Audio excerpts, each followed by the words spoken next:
You've a great knack in your production company, I think, of tapping into contemporary concerns, you know, smoking and politics, teen pregnancy, the economic downturn.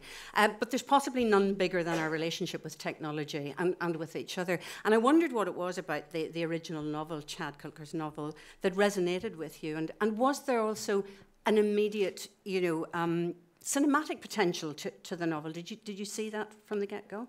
Jason, would you like to start? Yeah, certainly. You know, it's funny.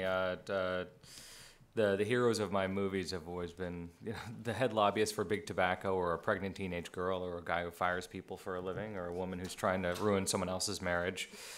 I have a strange concept of what a hero is, and I've always seen the things that you just referred to as really locations. Smoking is a location for a movie about freedom of choice, and in this case, technology is a location for a movie about relationships and intimacy. And what I loved about the book was that it found a way into kind of the raw details of what it's like to be in love in 2014. And Helen, what about you? What were you? Yeah, I couldn't agree more. I think that's exactly it. It's the relationships that you see so strongly in the book too, and I think that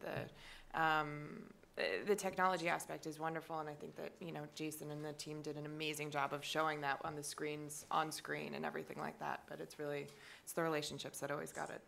Okay, and Ansel, one for you just before we open it to the floor. Can you tell us what you responded to in the script? I mean, was it the themes? Was it the humour? Was it the characters? What was it excited you about the project? Yeah, I think it's the same thing. Sort of what they're saying is that it's a timeless story.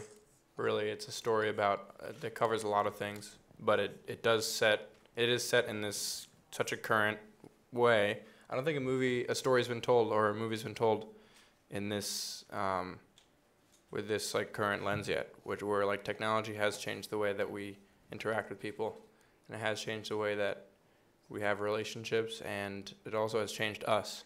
So I think it's interesting to tell a story about a bunch of characters, and you really see how technology has affected them. This movie has scared a lot of people, and I think when I read the script, it's like sort of, you know, it scares you, but what movie and art's supposed to do is make you talk about things, and I think this is the first movie that really like opens up that conversation of how is technology changing things, and this really brings it to the extreme, but I think it does it, and it's really appropriate, and it really was time for a movie like this. Mm-hmm. So when I read the script, I was like, I have to be a part of this. Jason, we have a couple of British connections to this. You're the composer, baby, but I do have to ask you the Emma Thompson question, I feel.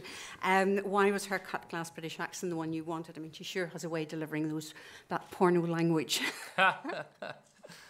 Yeah, when Aaron Cressida Wilson, my co-writer, and I started adapting Chad's novel, we wanted to find a way to work in all of Chad's narration and description. And we imagined Voyager, this spacecraft which we launched in the 70s, looking back on Earth, and we thought, who would be the voice of Voyager, looking back on humanity, giving us this kind of cold but humorous look, as though observing animals in the wild. And we just started thinking about Emma's voice. It's how witty it is, how smart it is, and how she gets away with being naughty in a really intelligent way. And I don't know anyone else who can do that. So it went from being, wow, that's a good idea, to a desperation and hope that she would say yes. And I actually met her last year at Toronto Film Festival and suggested the film, and she read it. And she recorded it all in one fell swoop. She did a few changes along the way, but we met at a rock and roll studio in Hollywood, and she threw the whole thing down without ever watching a frame of the film.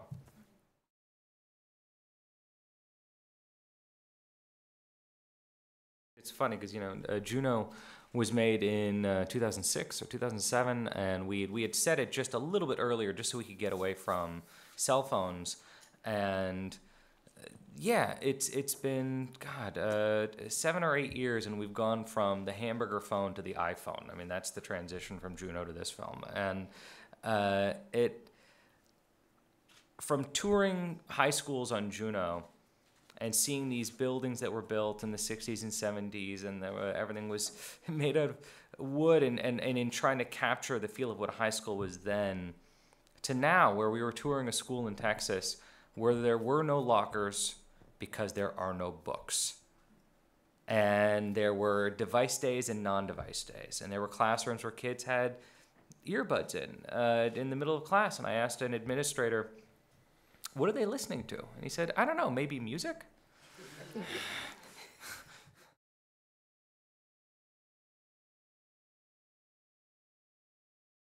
Yeah, I mean, I think the film definitely like leaves you not wanting to look at your phone at the end of the film. And if like you look at the person next to you and they're on their phone, you should just like hit them on the top of the head and be like, didn't you learn anything from that? But it's not that. This film doesn't say like, oh, put your phone away, technology's bad and all this stuff. I think it just, one of the things it says is like, human connection is what's important here. That's like the reason why we got these smartphones. It's so that we can connect. And I know it's cheesy, whatever, and everyone's saying it, but like it's true. Everyone is sort of disconnecting now. Everyone got these smartphones to connect, and everyone's disconnecting. So personally, I've started to use it less. I think everyone will start to use it less for a little, as long as it's cool.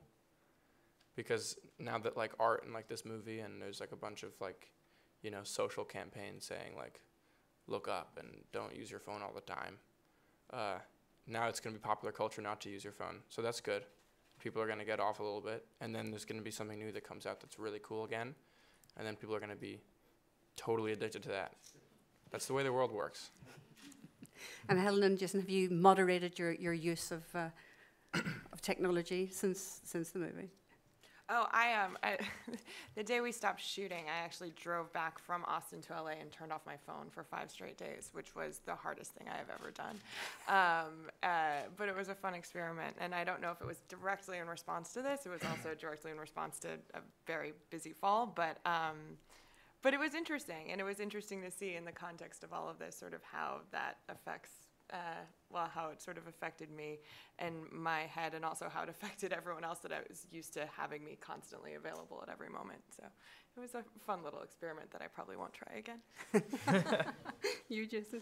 I'm envious of that experiment. I have become more conscientious of it, and I certainly think a lot about it when it comes to my daughter. I think I'm more conscientious of when I'm on my phone in front of my daughter than anything else.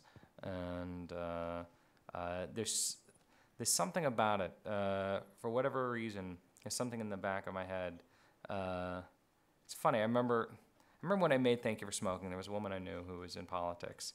And I was so excited to be making a libertarian movie. And she said, I wonder what will change when you become a father. And I said, I will never change. And there's something about when I'm on my phone in front of my daughter that makes me want to put my phone in my pocket.